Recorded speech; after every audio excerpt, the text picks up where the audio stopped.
part two. It was a guy, some good charms, some good food, a couple of drinks, and a couple of kisses, and then boom, I am literally seconds away from throwing it all away. But luckily, the good Lord had other plans. This is the story of the second time I tried to lose my abstinence.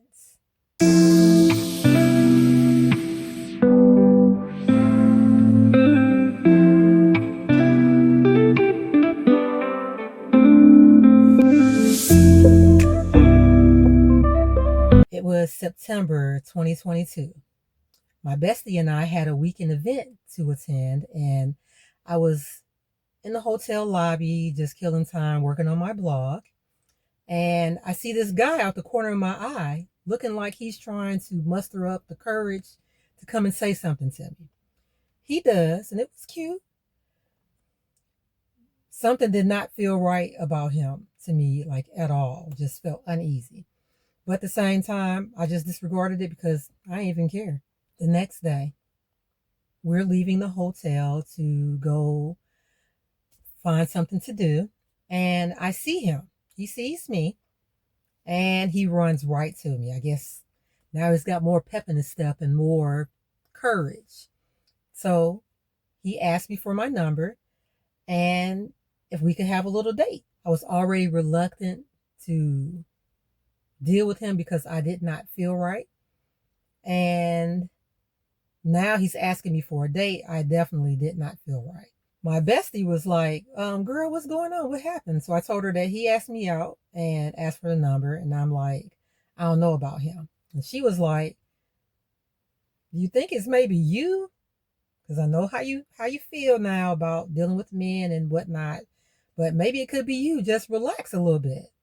And I was like, I mean, yeah, it could be me. But at the same time, something was not right to me.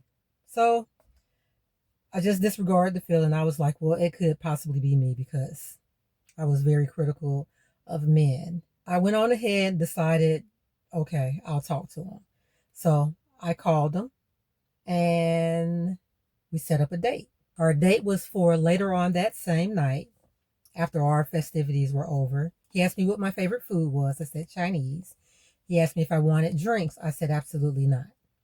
He goes on saying that this would be a night I would never forget once I made it to his hotel room.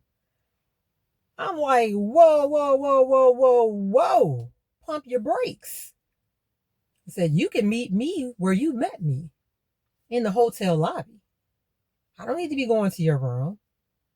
He was very concerned. He was like, well, I really don't want nobody in our business and listening to our conversation. And I'm like, who's going to be in our business and what conversation do we have to have that people can't honestly hear? Like I said, he just did not sit well with me. I automatically thought negative. He asked me again about going up to meet him in his hotel room. I said no. I said, what are you worried about? I said, are you married? He was like, oh, no, I'm not married. I'm not married. But I already looked at his hand to see if I saw the little indention that married people seem to have from their rings. I didn't see one. I still didn't feel right. He said he wasn't concerned about anything. He was a private person. I said, look, if you want to see me, it will be in this hotel lobby. You can't meet me here, then you can't meet me anywhere. Point blank, period. He was like, all right. Reluctantly, though. He did not seem pleased, but oh well. Our festivities are over. I get myself together to go down to the lobby to meet him. He's already down there with my food, charms, gift the gab, but he manages to still sneak in the conversation about going up to his hotel room. He's still going on about how he's a private person and he wants all this privacy. And I'm like, you sure you ain't married? Got something going on interesting I need to know about? He was like, absolutely not. I still did not feel right about this dude. Not at all. But I was like, it's really unsafe for you, even as a man, to be inviting strange women to your hotel room just for privacy. He was like, oh, I don't think you do anything to me. I was like, I do have a past and you don't know me. So you might want to consider my words before you get to inviting people up to your room. He was like, oh, okay. And I was like, mm-hmm. So now about an hour or so has passed, and we done got real chummy, like real cool, like, okay, he all right, real cool. He asked me about the hotel room again. And so I was like, I'm comfortable. Sure, we can go up.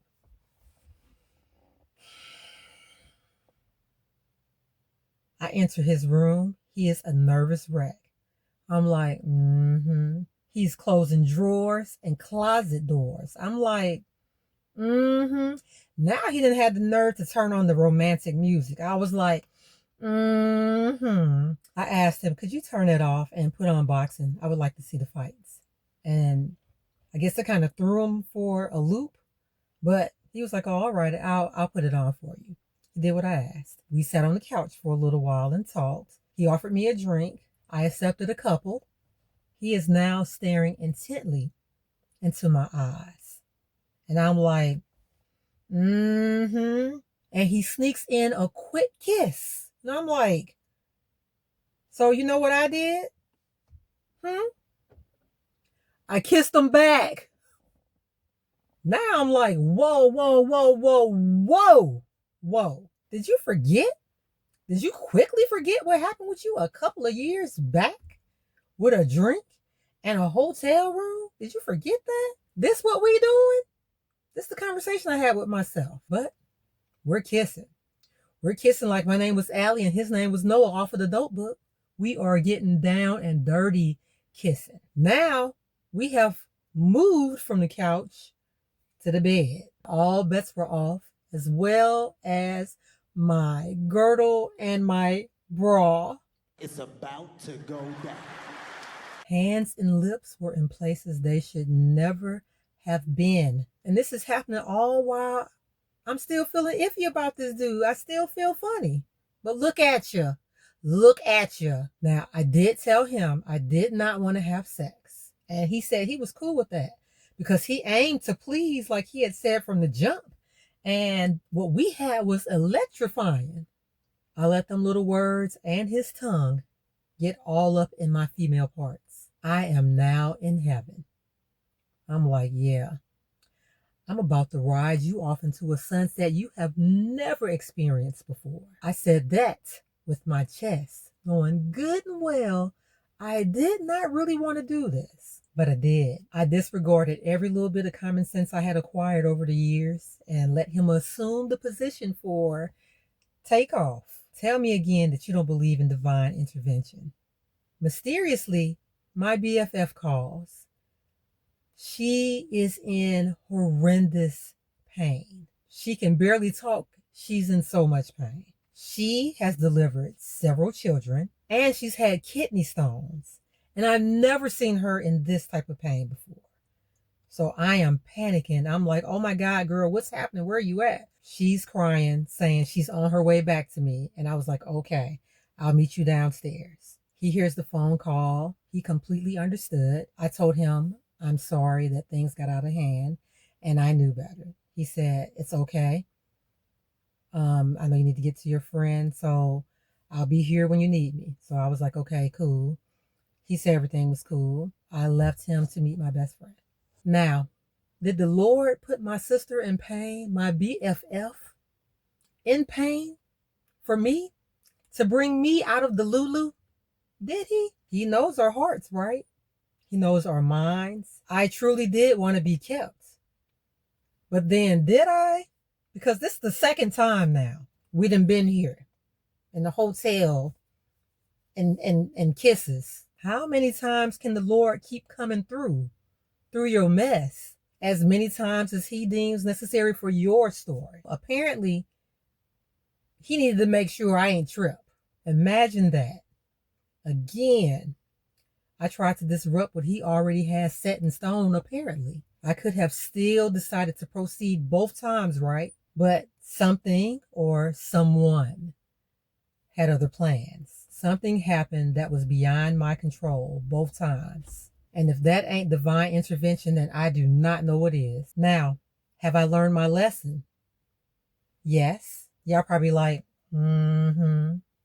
But yes, I've learned my lesson because, for one, not too many people can say they have left out of the situations I put myself in unharmed. You cannot play with men the way that I did. And I wasn't like playing with them, but I mean, they would probably consider that playing. I played with fire with gasoline, Victoria's Secret on.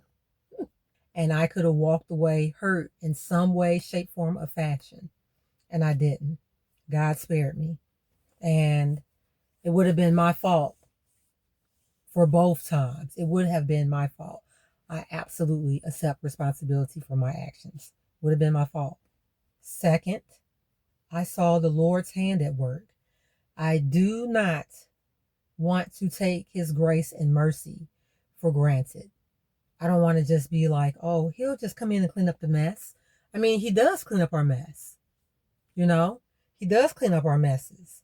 However, we don't know when the next time will be the last time he'll clean up a mess. We don't know. I'm just now, I'm opting to do better because I know better. And 3, y'all remember all the uneasy feelings I kept having about this dude? Well, guess what? I was right. This Negro was married, good and married. He had been trying to play a couple of mind games with me, and they didn't work. He said, yeah, I thought you should know before I would have done something that I would have regretted. I'm like, I told you I was right about you. And he got upset because I told him I knew something wasn't right. All of this in the midst of trying to plan a couples retreat for us. So maybe you've been in my situation and God swooped in to save the day. Maybe you were not as fortunate as I have been, and maybe now you're suffering the consequences of it. Neither scenario that I named is better than the other. So know that you are not the first nor the last to subject yourself to either situation. Let's be ready to make good decisions so we don't have to get ready to make them. And know that there's no condemnation in Jesus. Get your behind up and walk. If you have enjoyed this video, subscribe to me. Come chill, come hang. Love you.